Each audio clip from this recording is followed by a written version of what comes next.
대통령을 흠모한다고 저렇게 쳐주세요라고 하는 이야기가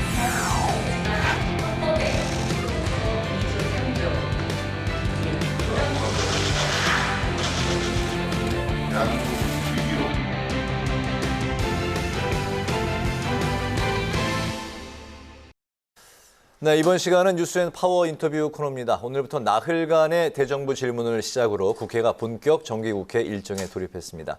여야가 전국 주도권을 놓고 격돌한 가운데 이번 정기국회의 뜨거운 감자로 떠오른 이른바 노란 봉투법을 두고도 강대강 대치를 이어가고 있는데요. 이와 관련해서 더불어민주당의 원내 대변인이신 이수진 의원과 관련 이야기를 나눠보겠습니다. 의원님 어서 오십시오. 네, 안녕하세요. 네. 5월에 이어서 이제 오늘 또 두 번째 네. 출연을 해주셨는데 반갑습니다. 오늘 특히 파란색 의상이 강렬하게 민주당 의원이시구나 생각을 하게 하네요. 쨍하죠? 네, 쨍합니다. 네, 그동안 건강히 잘 계셨죠? 네, 덕분에 잘 지냈습니다. 네. 이번 그 정기국회 첫 관문인 대정부 질문 오늘 이제 그 막이 올랐는데 예상대로 여야 간의 뜨거운 창궐 방패 대결이 펼쳐졌습니다. 먼저 그 야당은 영빈관 신축 논란 그리고 이제 수해 대응, 김건희 여사 관련 각종 의혹에 이제 화력을 집중한 모습이었는데 정부 측의 입장과 답변 오늘 잘 지켜보셨을 텐데요. 예, 어떻게 보셨습니까? 네, 오늘 대정부 질문에서 방금 말씀하신 영빈관 신축이라든지 김건희 여사의 역할, 네. 김건희 여사의 도이치모터스 주가 조작 연루 사건 관련 질문이 있었습니다.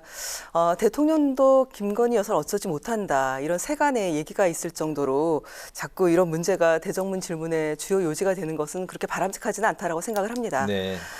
지금은 김건희 리스크인데 이제 시간이 지나면은 이게 국정농단, 제2의 국정농단으로 갈 수도 있다. 이게 위기처럼 보이는 모습들 이번 국회에서 잘못을 좀 바로잡을 수 있는 마지막 골든타임의 기회로 좀 삼았으면 좋겠다라는 생각이 들고요. 네. 그러나 역시 오늘 정부는 너무나 안일하고 그리고 좀 무책임한 그런 발언으로 그런 답변으로 일관해서 좀 사실 이런 문제를 해소하기 상당히 어렵겠구나라는 참 우려가 있었습니다. 그러나 물론 이런 부분들도 있지만 저희 민주당 입장에서는 민생이 무엇보다 중요하기 때문에 또 민생을 챙기는 역할들을 하기 위해서 또 포항을 일요일 날 또 방문을 했었습니다. 지도부가. 네. 그래서 수해 피해로 어려움을 겪고 있는 분들 그리고 또 포스코도 상당히 지금 어렵지 않습니까? 네. 근데 이렇게 어려울 때는 정부 부처라든지 국회가 한 마음으로 해법을 찾아야 될 텐데 정부나 여당에서는 뭐 포스코 경영진 찍어내기 내지는 이제 문제를 좀 진상조사 뭐 이렇게 지금 당장 위기를 해소하기 위한 역할보다는 이제 그런 자세가 참으로 좀 안타깝다라는 생각이 들고요. 그리고 정말 가슴 아픈 일이죠. 우리 신당역의 스토킹 피해자 살인 사건 이거 굉장히 국민들께서 공분하고 계시고 이렇게 안전하지 않은 대한민국에서 어떻게 살아갈 수 있냐 이 문제에 대한 우리 정부와 그리고 국회에 어떤 해법을 요구하고 계십니다. 그래서 이 문제에 대해서 제대로 된 해법을 내는 게 저희 국회의 역할이다 이렇게 생각하고요. 우리 당에서는 정춘숙 의원께서 스토킹 피해자 보호 및 지원법 개정안을 내셔서 지금 여가이 법안 소위에서 지금 회부가 돼 있는데요. 이런 법안들을 통과시키고 대책을 마련하는 게 정부의 중요한 역할이고 정부의 이런 역할에 대해서 좀 오늘 이 자리에서 다시 한번 촉구하고 싶습니다. 알겠습니다. 네, 또 이 자리에서 민주당이 김건희 여사 특검과 함께 대통령실 국정조사를 거듭 촉구하고 나섰는데 일각에서는 이거 좀 너무 강경한 기조인 것 같다. 지도부 좀 강경하다. 이런 회의론도 나오고 있습니다. 이에 대해서 지도부 입장 어떤지 들어보도록 하겠습니다. 네, 지금 윤석열 대통령실은 한마디로 정말 복마전입니다. 실제로 극우 유튜버, 대통령 친구 아들, 친인척, 김건희 여사 지인 등이 사적 인연에 기반해서 채용이 됐지 않습니까? 네. 근데 이 부분에 대한 사과라든지 어떤 해명 같은 것들도 들어본 적이 없습니다. 그것뿐만이 아니죠. 대통령 공간 공사 업체도 수의 계약으로 맺어졌는데 이것도 김건희 여사의 지인이다. 그리고 또 이분이 대통령 취임식 때 초대가 돼서 참석을 했다. 네. 그런데 대통령 초청장 관련해서 오픈을 안 하고 있습니다. 그거 사실은 엄밀히 따지면 대통령 기록물인데 그렇지 않다라고 강변을 하고 있고 오픈하지 않고 있는 이유에 대해서 굉장히 궁금합니다. 그리고 지금 굉장히 핫하죠. 대통령실 이전 비용 관련해서 처음에는 496억 이 정도였는데 여기에 추가된 부처 예산이 또 307억이 쓰여졌습니다. 네. 그런데 영빈관 신축 예산이 879억 원이 추가될 뻔하지 않았습니까? 우리 당 의원께서 밝혀냈기 때문에. 그런데 이게 또 국방부, 또 합참 이전이 또 기다리고 있습니다. 이 모든 것들을 합치면 1조 원이 넘는 예산이 소요된다고 하는데 이거 국민들 상식선에서는 이해하기 어려운 그런 부분입니다. 더군다나 도이치모터스 주가 조작 판결문 그 범죄 일람표에 보면은 김건희 여사의 거래가 289회 등장합니다. 이 부분에 대해서도 국민들께서 의구심을 갖고 있거든요. 네. 그런데 검찰이 제대로 된 수사를 하고 있지 않고요. 상황이 이러하니까 특검이 필요하다. 이런 국민적 요구들이 있었다라고 생각합니다. 이미 여론을 보시면 60% 이상이 김건희 여사 그 좀 특검에 대해서 동의하고 있다. 이렇게 나오고 있습니다. 네. 저희는 그 대통령실이나 검찰이 이 문제에 대해서 좀 국민 앞에 소상하게 바로 잡아야 된다. 좀 소상하게 조사하고 바로잡고 그렇다라면은 사실 특검까지는 가지 않아도 되지 않겠나 그렇게 생각하는데 지금 현실은 아무것도 내놓는 게 없어서 네. 결국 국민 여론대로 가야 되지 않나 이렇게 판단하고 있습니다. 네. 네. 민주당이 정부 측에 듣고 싶어하는 그런 답변을 이제 그 말씀을 해주셨는데요. 그 여당의 또 그 야당 측이 요구하고 있는 그런 이제 이야기를 한번 들어보겠습니다. 야당의 이재명 대표의 그 사법 리스크, 또 태양광 비리 의혹 같은 문정부 심판론을 이제 파고 들었는데 이 부분을 또 어떻게 보셨는지, 검경의 수사망도 점차 더욱더 이렇게 압박이 세지고 있는 그런 상황인데 당 차원에서 어떤 그 대응책이 있습니까? 네, 저희는 이것을 기본적으로 윤 정권의 정치 탄압이다 이렇게 보고 있습니다. 백현동 관련해서는 마치 무슨 큰 비리가 있는 것처럼 여론에 호도했지만 결국 나오는 게 없다 보니까 국정감사에서 나온 발언을 문제 삼지 않았습니까?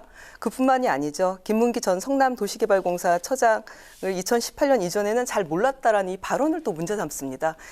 이것도 이제 어떤 비리가 문제가 되는 것이 아니라 당시 알았냐 몰랐냐 이제 이거 가지고 문제를 삼고 있는 것. 뿐만 아니라 이게 보면은 이게 변죽만 올리다가 이제 알맹이가 없고 또 발언을 문제 삼다 보면서 이게 좀 약간 국민들 보시기에도 이상한 거예요. 그렇게 털었는데 왜 이렇게 나오는 게 없나. 마치 인디안 기우제식으로 이렇게 털어댔는데 나오는 게 없다 보니까 털이라도 좀 뽑아야겠다. 이제 이런 식으로 네. 전형적으로 이렇게 정치 공세를 하고 있다, 탄압을 하고 있다. 근데 제가 앞서 김건희 여사 관련 수사 말씀드렸지 않습니까? 그렇지만 제대로 된 수사를 하고 있지 않습니다. 그 흔한 그 서면 조사조차도 이루어지고 있지 않거든요. 이거는 사실 국민 눈높이에 맞지 않습니다. 국민들께서는 무슨 문제가 있으면 다 조사하고 또 대면 조사하고 뭐 압박 조사도 받고 이러는데 그 이재명 대표 관련해서도 또 정광석화처럼 이렇게 수사를 하고 압수수색하고 또 경기도청 법인카드 이용 관련해서는 130곳을 압수수색했더라고요. 근데 이런 상황에서 봤을 때 국민들께서도 보니까 63.4%가 불공정하다. 누구는 봐주고 누구는 털 때까지 나올 때까지 터는 이런 수사 방식은 믿을 수 없다. 이제 이런 말씀들을 하고 계십니다. 그래서 저희는 이런 정치 탄압에 대해서 엄중하게 대응하는 것이 저희 당의 입장이고요. 그래서 오늘 정치 탄압 대책위원회 1차 회의를 했습니다. 그래서 앞으로 이런 정치 탄압 문제에 대해서 국민들께 소상하게 알리고 또 검찰과 경찰의 문제점에 대해서도 강력하게 대응해 나갈 생각입니다. 네. 네, 이런 가운데 국민의힘에서는 오선의 그 주호영 의원이 또 새 원내 사령탑이 됐는데요. 원내대표만 해도 3선이라고 할 수 있습니다. 2017년에는 그 바른정당 했었고, 또 2020년에는 미래통합당에서도 원내대표를 했는데 베테랑이라고 할 수 있죠. 또 그래서 또 친윤 특채가 좀 였다고 할 수 있는데 민주당 입장에서는 반길 만한 분위기일까요? 좀 견제를 할 수 있을까요? 어떻게 보십니까? 네, 저는 환영과 견제는 주호영 원내대표의 이제 태도에 달렸다고 생각합니다. 우선 원내대표 되신 거 축하드리는데요. 네. 일단은 그 주호영 원내대표께서도 좀 국민을 바라보고 민생 정치 그리고 협치를 하겠다라는 의지를 세우신다라면은 우리 민주당은 당연히 환영을 하고요. 그렇지만 그와는 반대로 그 정치 권력의 줄서는 윤바라기 그 원내대표가 되신다라면은 저희는 야당답게 강경하게 이제 좀 견제를 할 것이고요. 네.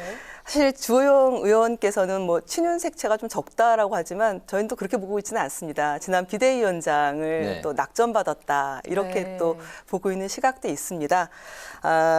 주호영 의원과 또 경쟁한 이용호 의원이 생각보다 그 많은 표를 얻은 네. 것으로 나오지 않았습니까? 그렇습니다. 또 그런 걸 봤을 때는 또 우리 그 당 안에서 국민의힘 당 안에서 약간 너무 그 권력에 집중하는 그런 당의 모습이 아니라 좀 당이 당답게 일을 해야 되지 않냐. 그래서 그런 표 차이가 나지 않았을까 또 그런 생각도 들어보고요. 네. 그리고 또 우리 주호영 신임 원내대표께서 좋은 말씀하셨어요. 뭐 약자와의 동행, 뭐 호남과의 동행, 또 청년 정치, 빈부격차 해소. 굉장히 좋은 말씀이신데 이 동행이라는 게 윤 대통령과의 동행이 아니라 국민과의 동행을 해야 된다. 그런 모습을 보인다라면은 저희는 좀 진정한 동행을 하는 원내대표, 또 여당 원내대표로서 저희가 좀 바라보지 않을까. 그리고 무엇보다도 이제 국민의힘이 이런 권력 투쟁에 휘말려 들지 말고 또 야당과의 소통 그리고 협치 이렇게 통해서 또 국민을 바라보는 그런 민생 정치를 해주시면은 참 좋겠다 그렇게 생각하고 있습니다. 알겠습니다. 네. 다음 나눠볼 이야기는 이제 그 노란 봉투법에 관련한 이야기인데 파업 노동자들에게 손해배상 소송과 가압류를 제한하는 게 그 내용입니다. 노란 봉투법 최근에 이제 정치권에서 뜨거운 이제 그 쟁점 사안으로 부상을 했는데요. 민주당과 정의당이 이제 합심을 해서 반드시 이번에 그 처리를 하겠다 외치고는 있지만 그 쉽지는 또 이렇게 않은 상황인 것 같습니다. 노동 전문가이신 그 의료원 노조위원장 출신이시잖아요. 네. 의원님께서 앞서 노란 봉투법을 이제 발의를 하셨는데, 근데 이 정의당과 이제 그 같은 노선을 걷고는 있지만 큰 틀은 좀 그 차이가 있다고 들었습니다. 어떤 부분인가요? 저도 노란봉투법 일명 이제 노조법 3조 개정안을 발의를 했습니다. 네. 우리 당에서는 전반기에서도 개정안을 냈던 의원님이 계셨는데요. 한노회에서 다뤄지지 않아서 굉장히 아쉽게 생각을 하고 있습니다.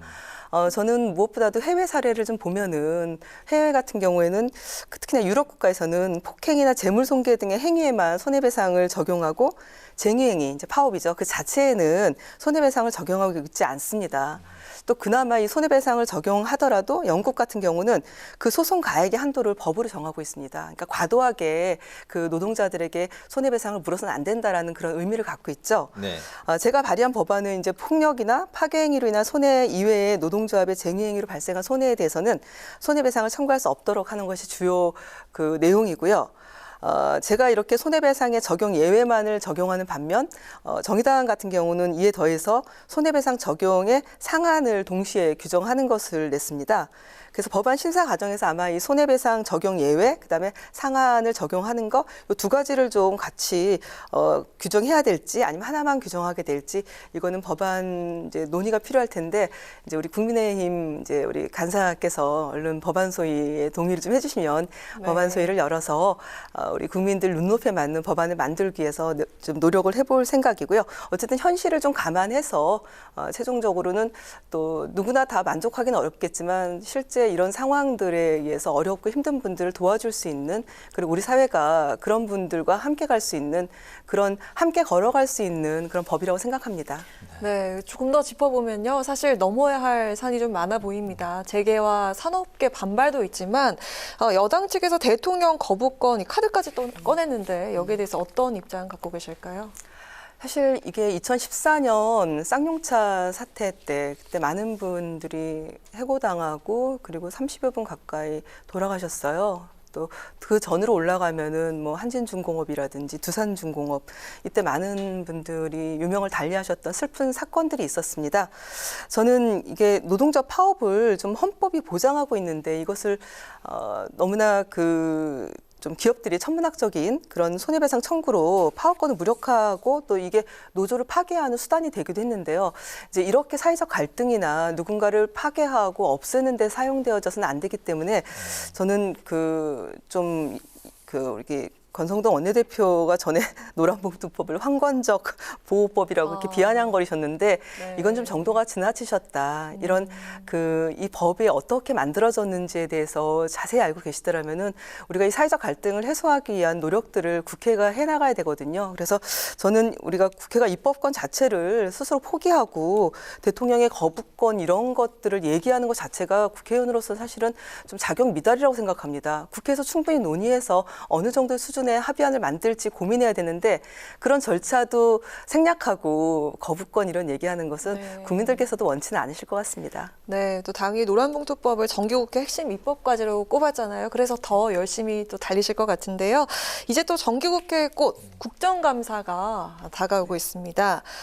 야당의 스피커로서 또 국회 환노위원이자 운영위원으로서 앞으로 의정활동과 이번 국감 주안점 어디에 두고 계시는지 여쭙도록 하겠습니다. 네, 국정감사는 이제 그야말로 이제 그 여당의 실정, 또 정부의 실정을 바로잡는 공간이고 또 정부 여당을 견제하는 그런 자리 아니겠습니까? 네. 그래서 거기에 맞게끔 저희가 최선을 다할 텐데요. 근데 무엇보다도 민생을 챙기는 것이 저는 굉장히 중요하다라고 생각을 합니다.